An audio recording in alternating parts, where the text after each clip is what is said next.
One of the biggest problems that plagues the happiness of this world is a lack of financial education. Too many people have little to no understanding of how money moves around the world, and you can tell when someone is financially educated by checking for these flags. So here are 15 green flags of a financially educated person. We're going to start off at a financial goals.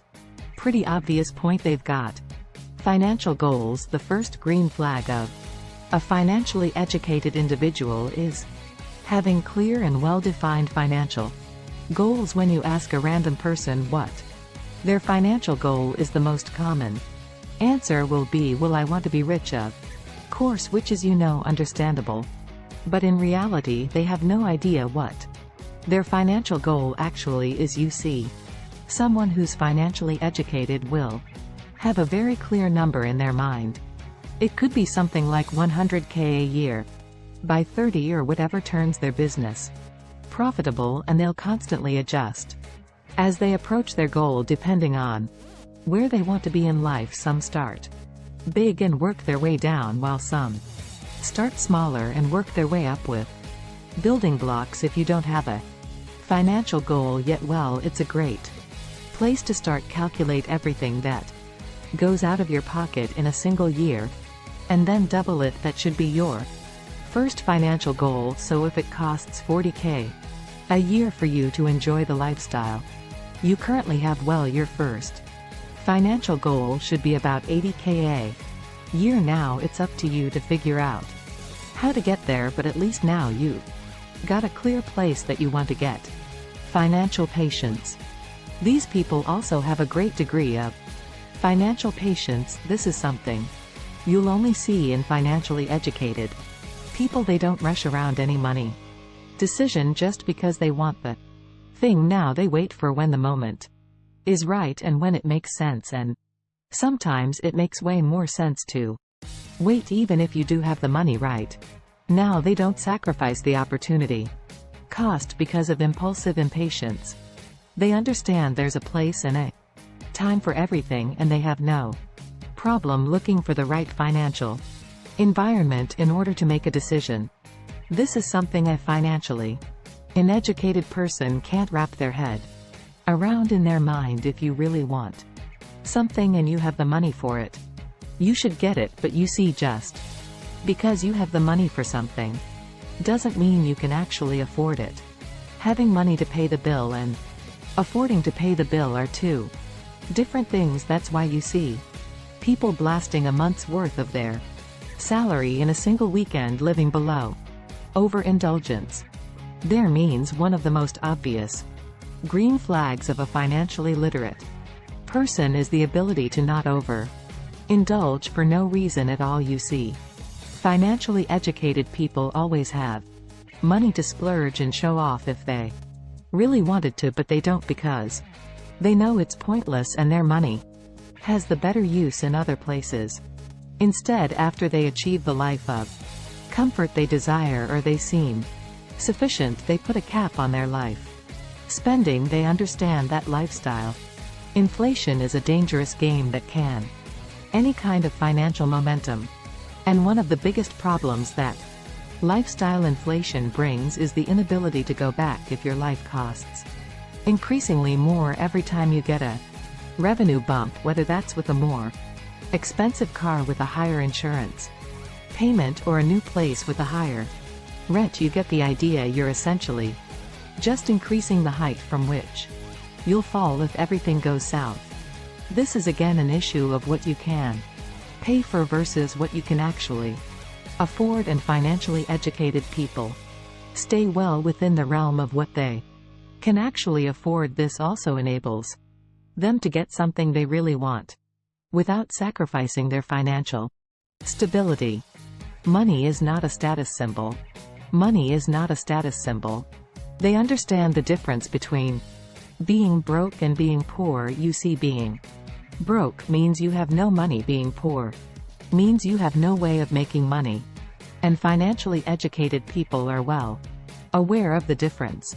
For them, a lack of money at a particular point is not a problem because they know how to leverage their skills to earn more if needed, so in turn having or not having a certain amount of money available at a given point is not a status symbol they don't look down at other people who have less, nor do they look up at those who have more. They just look at themselves and mind their own business.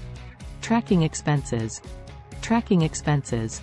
Another important green flag of a financially educated person is their perseverance in tracking what money comes in and what money goes out. Most people have no idea what their life actually costs. They have a rough estimate, and somehow they always find themselves with more months at the end of their money, and if they were to put everything onto paper, they will 100% be surprised of where the money actually goes. You see, tracking expenses is a sign of maturity after all, and it gives you a better overview of your financial situation and allows you to make way better decisions. It's also one of the prerequisite steps into finding your first financial goal, so do yourself a favor, okay, and create a Google sheet that you can track everything you spend.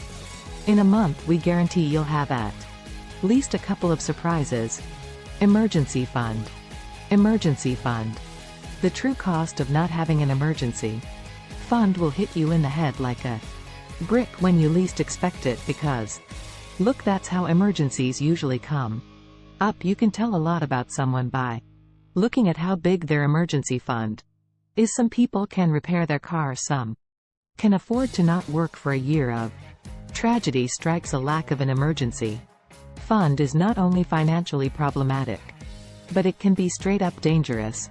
Sometimes life throws random curveballs at you and you get your whole life ruined because you don't have a couple of grand saved. Fixable medical situations can turn into, well, I guess this is just my life now real quick. So don't be stupid, okay? If you don't have an emergency fund available to you, make it a top priority. Start with 3 months of salary at the very least. Opportunity fund. Opportunity fund. If the emergency fund stays in the back and hidden, waiting to come to your rescue if needed, your opportunity fund is like the life of the party. Here is one of the most powerful things a financially educated person can do. They can afford to miss opportunities. Think about it like this: when you've got a dedicated pool of money that's meant to be invested only in things that are interesting to you, you shield yourself from the fear of missing out. You don't feel the urge to jump on every bandwagon that gets pushed in the media, and you don't care if you miss the train on something that didn't interest you in the first place, and that's because your livelihood or financial future doesn't depend on that opportunity fund. You can call it your play around or your fun money. It's money that you can afford to lose, and you've got zero emotional attachment to it, and at the same time, when something interesting comes along, they'll always have disposable cash for it. Understanding taxes. Understanding taxes. Financially educated people either have a great understanding of taxes themselves, or they hire an accountant to do the work for them. You see, in pretty much every country on earth, the taxing system is clunky as hell. It's not like someone from the government gives you an easy to understand pamphlet where everything is explained. No, you kind of gotta figure everything out yourself. And look, the reality is this: financially illiterate people pay way more taxes than they have to, and financially educated people pay way less than they should, and that's just how the world works at the moment. The point is, there's a lot of benefits of understanding how taxes work and how you can position yourself accordingly. They know the real price. They know the real price they pay. Everything in life has 2 prices: the advertised price and the real price, and it takes a bit of understanding to know what you pay for and what you actually get in return. So let's say, for example, the rent in the middle of a town is $2,000. That's the advertised price. The real price needs to take into account what you gain from being in the middle of town. Are you closer to family? and you get to see them more often. Are you saving up on both time and money by not having to commute? Can you do something that benefits you with that time and money that you gain? You see, the more you run into this situation, the better idea you have of what you actually pay for and what you get in return, and this allows financially educated people to make really smart decisions. You see, this isn't about money. It's more about economics, and economics is all about adding utility to your resources. And speaking of, they use money as a resource. Financially educated people are not afraid to spend money instead of something else. Imagine it's 8 a.m. and it's pouring rain outside, and you got somewhere important to be, and since it's raining, the Uber price surges for like 3 times what a normal ride would cost. Do you take an Uber despite the way higher price, or do you spend 30 minutes looking for alternatives? You see, this is a situation where the price of an Uber is irrelevant. That's just supply and demand happening in real time before your eyes. What's interesting, however, is how you position yourself. Is timing spent looking for another method of transportation worth the extra price you'd have to pay for the Uber ride? Because most people don't see it that way, and that's because they're used to sacrificing their time or jeopardizing their health rather than using money as a utility tool. Hey Luxers, this is the big takeaway from this video, and it'll change the way you look at money from now on. Financial education is not about money per se, but about the utility that you give to it. You see, $2,000 spent on designer sunglasses has a way lower utility than $2,000 spent on laser eye surgery. At the end of the day, what separates a financially educated person from someone who's bad with money is their ability to increase the utility of their resources.